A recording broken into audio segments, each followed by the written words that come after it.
What is going on, friends? Candace B here. Thank you so much for coming to my channel. Guys, it is the weekend for me. I'm feeling good. I hope you guys are feeling amazing and have had an amazing week. I just thought, you know what? Let's take my friends through a little weekend in my life, a productive weekend in my life, because it's one thing to be really productive in the week, but I really find it important to also have a good weekend routine. Obviously a little bit more chilled, a little bit more laid back, sleep in like an extra 30 minutes, but it's Saturday, August the 23rd, and it's about 9 a.m. and I'm heading to meet up with my two cousins to do a workout class with this famous Canadian artist named Julie Black. I don't know how many Canadian people or even Caribbean people that may know her, but she's an awesome singer and she's in her fitness bag. So we're going to do a step class with her. I don't know how it's going to go. And after that, we'll see where the day takes us and just review the trades that I took this week as well. So cue the B-roll.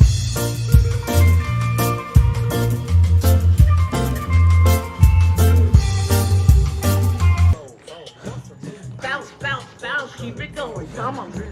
Bounce, bounce, bounce. Double tap me.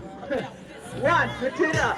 Eight. Hey, Miss Julie Black, everybody. 6, 5, 4, 3, Hey, rock, 2, rock, put rock. it down in the middle. Thanks. Come on. Let's go. Ooh. Oh my goodness, that class almost took me out. That was really, really fun. Honestly, I would do that again. Maybe not tomorrow, but Julie Black was so nice. She said I looked familiar. I was like, girl, where do you know me from? I know you, but like, where do you know me from? I felt a little special. That was a really great way to start off my day. I just changed my shirt real quick, ran into the beauty supply store because your girl needs to wash her hair and braid it. And I'm just going to braid it by myself. I would book my hairdresser to braid it, but she is busy. So I am going to just do it myself, which is going to take all day, all night. But this is the only time we have because, we work a 9 to 5. So we just have the weekend to do our hair. Black girl problems. Soften up the mess, drop it in the water, let the daughter find her image with the rest. She'll be learning how to breathe, spinning through identity, reveal another pretty little scheme. Save her mind, hold her hand. Approximately 10 hours later. And don't believe a lie, you understand me. Walk her down the valley, pack a piece of heaven for the bottoms of her feet. Teach her how to jump and how to stretch when she reach, like the angels do, and you gon' make it through now. Tell about the healer, greater is the one within and call him as the leader. Teach her how to hold a pretty hand up to the sky and never wait upon the giver, he'll deliver like a dealer. To take her higher, higher, fly out the valley and the fire. Take her higher, higher, fly up out the valley and the fire.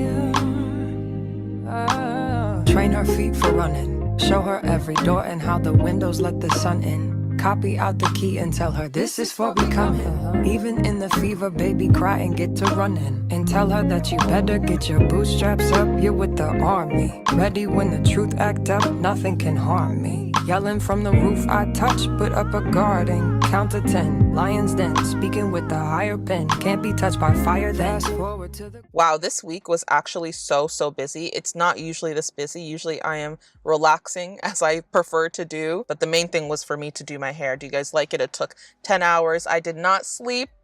Because I started my hair. I started braiding it at like 9 p.m., 9:30 p.m. on a Saturday night.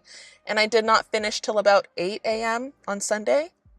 Yeah, I just watched a lot of documentaries on Netflix and just kept braiding my hair. It's Monday now, and as you can see, I'm in my car because it's actually my lunch break right now. This was the only time I had to talk to you guys.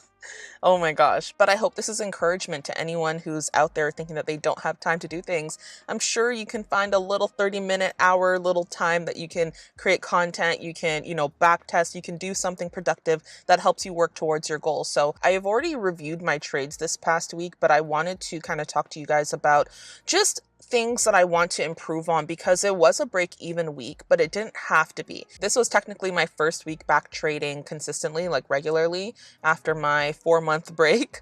And it was actually a really good week. It started off really well. I was up quite a bit, and then I ended up having a break-even week, which is fine. It is fine because I saw some improvements in myself and my psychology and how that reflected in my trading.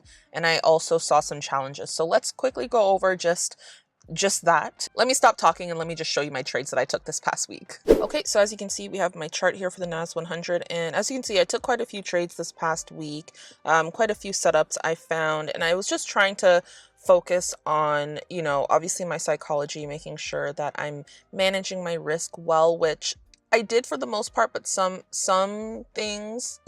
trades I could definitely have been better with. My goal is to really focus on more A+ setups where it is so clear what the market is trying to tell me. I have multiple confluences to back my bias up, and I have a great risk management. That is really what I'm focused on. So I'm not going to go through every trade in depth. I just wanted to kind of give you guys an idea of the setups I took, for the most part. The ones that, I don't know. I don't even know what I'm trying to say. I'm just going to show you some trades. So I did not trade last week Monday, because really, if you look at it, it was pretty choppy. I mean, there wasn't really a trend happening till like later in the day. And this is the 5-minute, mind you. So even if we go to like a higher time frame, yeah, it's just choppy. Go to the 1 hour. It's just choppy all around. And so I just didn't care to trade on Monday. On Tuesday, there was a bit more information. So as you can see, I had mapped out this supply level here based on the H4, the H4 time frame. You can see that price was clearly rejecting this area multiple times. And when I zoom out as well, you see that we have lower high, lower low structure, right? So that's one confluence that, price might be wanting to move down, is that we have lower high, lower low structure on the higher time frame. Second thing is we have, a supply zone, an area where price is tapping into multiple times and rejecting, where sellers are coming in and pushing price down. And so yeah, that was one of the big things that I was looking at when I was looking to take a trade. But one thing I was really annoyed at myself about is the fact that even with clear confluences that were pushing down, I took a counter trend trade, and I just need to cut that out completely. Some people, can take counter trend trades and that works for them, but really, I don't know. For me, it just makes more sense for me to trade in the direction that the trend is going.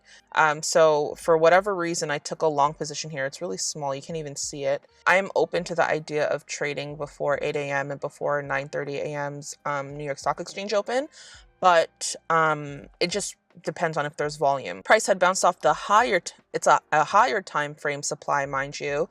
And when I went down to the lower time frames, I drew out a small zone here and held that as more important. Really, looking back, I'm looking and seeing that I held this zone as more important than this H4 supply zone, which makes no sense, because the higher the time frame, the more important the price action is, the more important the information is, in my opinion, but I know a lot of people would probably agree. The fact that I took a long position, it was like I was setting myself up for failure, obviously, as you can see. And yeah, obviously I lost that trade and it just wasn't necessary. I did end up catching a setup to the downside after multiple kind of clear confirmations that we were pushing down.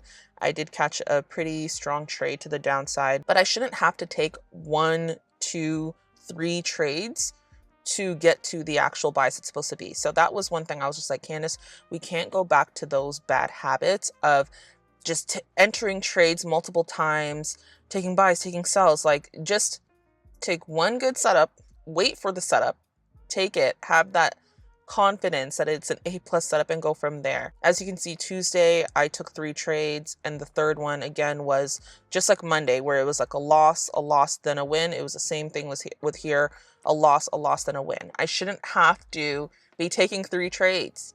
Like, I really shouldn't. I don't want to. I don't feel comfortable with that. I feel like that is, greed. I feel like that's FOMO. I feel like that is such huge FOMO, and there's really no point of that. So that's one challenge that I realized about my trading, even just kind of coming back into everything, is that it's hot in here.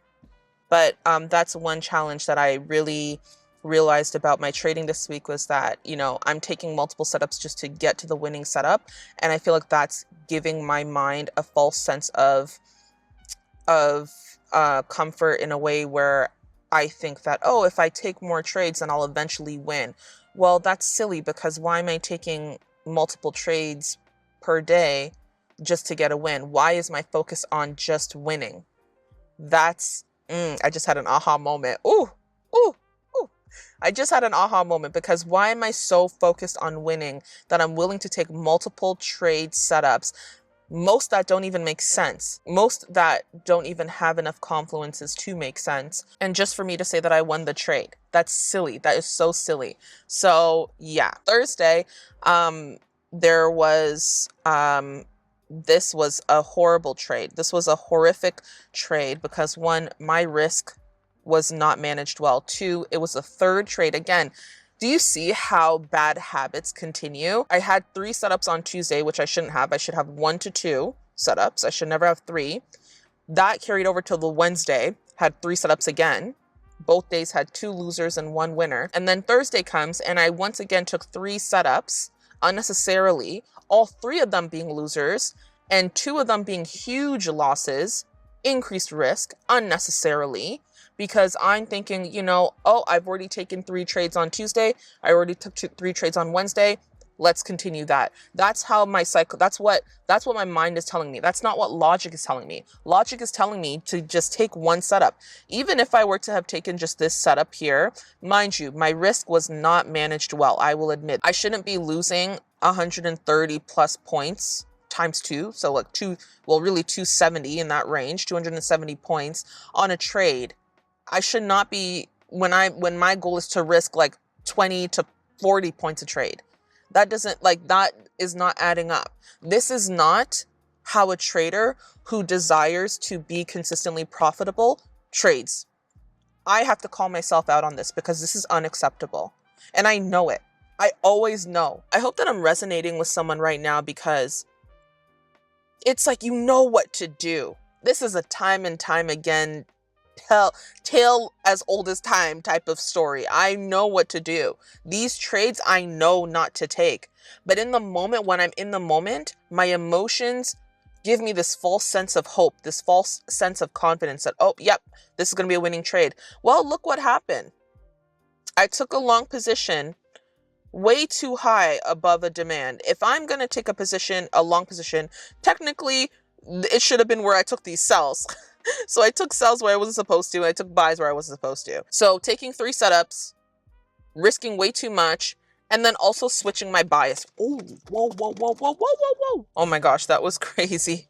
That's how I know I can't have nice cars, because the car was off and then the steering wheel went up, and you guys are on the steering wheel. And I just saw my camera start to get crushed. Oh my gosh, that was stressful. I'm so sorry. Hold on. I forget what I was saying, but basically these type of days are unacceptable. I know what to do. I'm just not doing it. And this is why it's so important to review your trades. In terms of one thing I'm proud of myself about, because I don't want to just talk about all the things, all the shortcomings I have, because I know I'm a good trader. I know that I will be extremely consistently profitable. I'm not going to be a break-even trader for much longer. I'm definitely going to be a consistently profitable trader. And as time goes on, you know, the amount of money I'll be making will increase. God willing, all glory to God for even being able to just be able to trade. So I know that if it's in God's will for me to do that, then it will happen. But I need to also give myself credit or give myself grace when I, you know, do good things. I feel like the next trades that I took, my risk was managed pretty well. This trade that I ended up taking, I was proud of myself because I didn't impulsively enter on this trade. When I saw it happening, I slightly did want to press buy, but I just waited. I said, you know what? Whenever these impulsive moves happen, it just goes to show that a pullback is needed. You know, this just goes to show that we need to wait for a pullback first and then enter. And so that's what I did. I mean, I think I entered a little too late. Looking back, this was the pullback that was perfect at 1020. Enter at 1025 it would have been a beautiful trade, but it's okay. So I entered a long position, and as I saw price just not having the same momentum, I genuinely thought that this pullback was going to just bring a lot of more bullish momentum. But I did place my stop loss at break even as soon as I could. So I was proud of that. I was proud of the fact that I saw that the opportunity had probably passed. And I came to terms with that, like, you know, Candace, you missed the move. It's okay. Let's control this trade now that we're in. Let's lower our risk by putting our stop loss at break even and then going from there. So let's quickly talk about this week. What are we going to do this week to make sure that we are, you know, being better than we were last week? Well, for one, I'm not going to harp on how I traded last week. Whether it was great or whether it was bad, I'm just going to keep it moving. The past is the past. Let's look to the present right now and see what we can do now and take it day by day. So I definitely don't want to just focus on last week's results. The second thing for me that I know will help me just to do well this week is having structure off the charts. You know, making sure I go to bed and get 7 to 8 hours of sleep, making sure I'm meal prepping, which I'm grateful that I did this week, making sure that I go to the gym, that I, you know, take care of me, make sure I take care of myself. I think that's so important and so underrated, especially when you're trying to chase your dreams or your passions. You know, a lot of times we just say, you know, let's not take care of ourselves, or you just don't think about it. But I think it's so important. So having structure, following a schedule every day, planning things out. For me personally, that's how I thrive. Another thing is just to continue reviewing my trades as I take them, really looking back to see what I've done well, what I didn't do well, how I can improve. Just making sure I look for those A+ high probability setups. Last but not least, keeping God at the center of everything I do. That is how I will achieve success this week. That is how I will maintain my joy, my happiness, my peace, everything. God, literally the Lord. Literally the Lord. That is the antidote for everything. Everything that I have planned this week, I need to keep the Lord as the center of it in order for me to thrive, okay? And that is just it. So thank you guys so much for watching this video. I really appreciate you guys. God bless you. And I hope that, you know, this week you learned a lot. You learned a lot about yourself. Something occurred, whether good or bad, that helped you just to learn about yourself, helped you to take one step into the direction of you becoming who you're meant to be in this world. Because God has the final say, you know, and if it's in God's will that you're going to be a profitable trader, then it's in God's will. But you have to do the work. You have to do everything you can to make sure you're putting yourself in a position to see those profits, to retain those profits. That is something that I am struggling with, is making the money and keeping it. So yeah, got to talk to God about it. That's really what it is. I appreciate you guys so much. You already know. And until the next video, I hope you have a blessed, a fruitful, an enjoyable, a peaceful day, week, and life.